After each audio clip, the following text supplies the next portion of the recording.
It's sad but true. Too many searchers lose their opportunity to buy wonderful businesses when sources of financing decline the funding application. It doesn't have to be that way, and sometimes it shouldn't. Listen to this story about resurrecting a good deal that almost cratered because it wasn't in the self interest of a source of financing. I'm Ted Leverette, broadcasting from partneroncall.com. I'm the original business buyer advocate. For more than 30 years, I've been helping people find and buy the right businesses the right way. And along the way, I've interacted with and learned from some of the best deal makers worldwide. You're going to hear Peter Nola of ABC Business Sales talk to us about banks and deal making. Okay, Peter, what do we need to know? One of the biggest deal breakers that we have is other banks. But purchasers still have in their mind that, oh, I've banked with the bank for 20 years, so I know them well, they know me, they'll give me the best deal. And of course, that's, as you well know, painfully incorrect. So they go to the bank, they present their proposal, and for some reason, the bank isn't lending on that business category at the moment. So the bank turns around and goes, no, we're not going to lend on that. You know, we don't feel that it's a good deal. And what they're really saying is they don't feel it's a good deal for the bank. They're not actually saying they don't feel it's a good deal for the purchaser. So the purchaser comes away and goes, well, I've banked there for 20 years and they told me it's not a good deal, so I don't think I want to buy it.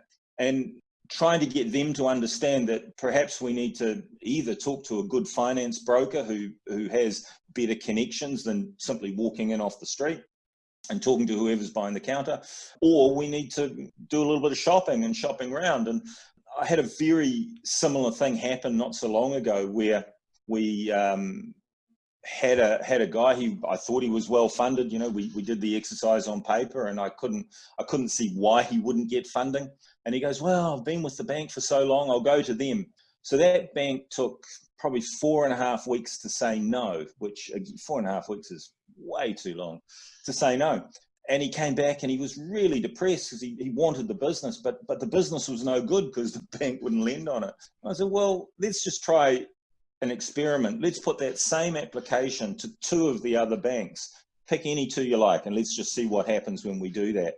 Oh, it won't work. And I said, well, you know, I'll talk to them. I'll do it. Just you know, sign the paperwork and let me go. And he goes, yep, fine. So we talked to 2 other banks. One of them took 4 days to say yes, and the other one took a day and a half to say yes. Now, he just couldn't quite believe it. So he had a choice now of 2 loan packages, slightly different terms and conditions. You know, one was a little better, and he just couldn't believe it. He's going, well, yeah, but the other bank said it was no good. And I tried to get him to understand how the banks work, you know, and simply if you strike the bank at the right time, you're going to get the right deal. So that's a really good example of, I guess, how a broker needs to think a little bit on its feet. And it's really easy to say, I'll go to the bank, have a chat, come back to me when you've got the money. But you've got to be a lot more hands-on than that, I think, because the purchasers only know what they know, and they know that bank, and I don't want to bank with anybody else, but I want to do the deal. You know? So that's probably a good example of something that we'd had to turn around simply by going to another bank and talking to another banker. What about vendor or seller financing? How does that come to the party? We don't do a lot of it here. In fact, it would be the exception rather than the rule. And if it is used, it really is only used as a top up. So maybe 15% maximum of the purchase price would be vendor funded, but it is very, very rare. And the general, I guess, resistance from a vendor is simply, well, you know, I'm handing you a perfectly good business. If you're going to make a dog's breakfast of it, I'm going to lose my money. And why am I gambling the value of my business on your ability to run it? And I guess the counter argument is, well, if it's a good business, it's not going to be a problem. But it's not always that simple, obviously. So it is pretty rare for us to have vendor finance. Yeah. Any other stories where a deal looked like it was heading in the right direction and all of a sudden it was over and you or the parties did something to resuscitate it? It's often something comes out. I mean, we as a broker, we ask questions, but we don't know what we're not told, obviously. So, and we don't do as thorough due diligence on a business as a purchaser would doing, obviously. We just simply don't have the time. So it's when something unusual pops its head up in due diligence, and they will then go, the purchaser goes, whoa, I'm not doing that. Look at that. This is a major issue. And they talk to their accountant or their lawyer or their advisor. And of course, they're employed by the purchaser. So they give them the most pessimistic view of whatever that is. And, the world's going to end because of this. And they come back to the broker, and the broker's job is to then, I guess, put some sanity into that evaluation. The world's not necessarily going to end. It's just this, and you need to handle it like that. So as a broker, you like to know what the bad things are and get them out up front. But if you don't, then you really need to think on their feet. And so I had a business who was importing product, and he was drop shipping a lot, so containers direct from wherever to the customers and not warehousing. And when they did the investigation, they found that there were a number of handshake deals as opposed to contractual deals. And to them, it was a handshake deal. It was that's not going to work. It's 30% of the business, and I can't buy it. And that's what their advisors advised them. So we sat down, and this handshake deal had been going on for 18 years. So the chances of it not carrying on were pretty remote if it had gone on for 18 years. And what we did was we got the buyer, and we got the vendor, and we got the customer, and we got them all in a room, and had a cup of coffee and a biscuit, and had a chat, and the old buyer walked away going, well, that's fine. There's nothing to worry about there. I'll buy the business. And his advisors are still going, there's no contract. It's too risky. You can't do it. But that's where a broker has to have that voice of sanity and try and bring the parties together. And you know what? It's what we do on my side too. It's what we do. It's silly for buyers to walk away from wonderful opportunities.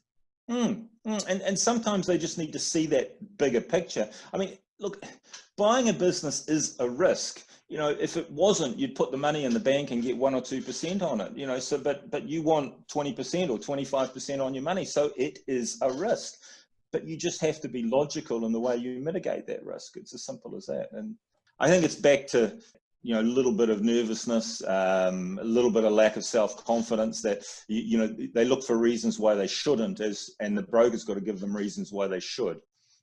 Yeah, that's one of the biggest things I struggle with. I get hired by buyers, they're ready to rock and roll, and within moments of beginning their search, they start getting scared and everything comes to a slow crawl. and we have to work on the reality that, yeah, it's risky, and this is why we have to find worthwhile deals. But if we sit on the sidelines, we have no deal.